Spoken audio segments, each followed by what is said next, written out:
আসসালামু আলাইকুম রহমতুল্লাহ। আপনারা লাইভগুড থেকে মোবাইল রিচার্জ যেভাবে করবেন, ওকে, তো আমি দেখাচ্ছি আপনাদেরকে কীভাবে রিচার্জ করবেন। তো মোবাইল রিচার্জ অপশনে চলে আসবেন আপনাদের অ্যাপসে ঢোকার পরে। তো আমি এখানে চলে আসলাম। তারপরে এখানে আপনারা দেখতে পারবেন, এখানে আপনাদের মোবাইল নাম্বার দিতে বলবে। মোবাইল নাম্বার দিবেন, তারপর কয় টাকা ভরবেন সেটা দিবেন, অপারেটর, সিমের ধরুন, পাসওয়ার্ড, তারপর চেপে ধরুন যে লেখাটা নিচে এখানে ক্লিক করবেন, ওকে। তো আমি প্রথমে আমার মোবাইল নাম্বার দিয়ে দিচ্ছি। আপনারা যে নাম্বার রিচার্জ করতে চাচ্ছেন সেই নাম্বারটা দিয়ে দিবেন, ওকে। তো আমি এয়ারটেল নাম্বার রিচার্জ করতে চাচ্ছি, নাম্বারটা বসাই দিলাম। তারপর টাকার পরিমাণ এখানে যে কয় টাকা আমি অ্যাড করতে চাচ্ছি, তো আমি 30 টাকা ভরতে চাচ্ছি। আপনার যে কয় টাকা ভরেন এখানে সংখ্যা দিবেন, ওকে।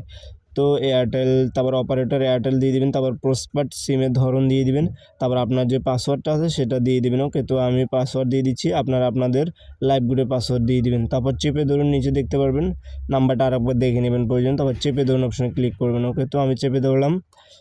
তারপর দেখেন মোবাইল রিচার্জ সম্পূর্ণ হয়েছে। এভাবে আপনার মোবাইল রিচার্জ করতে পারবেন, ওকে।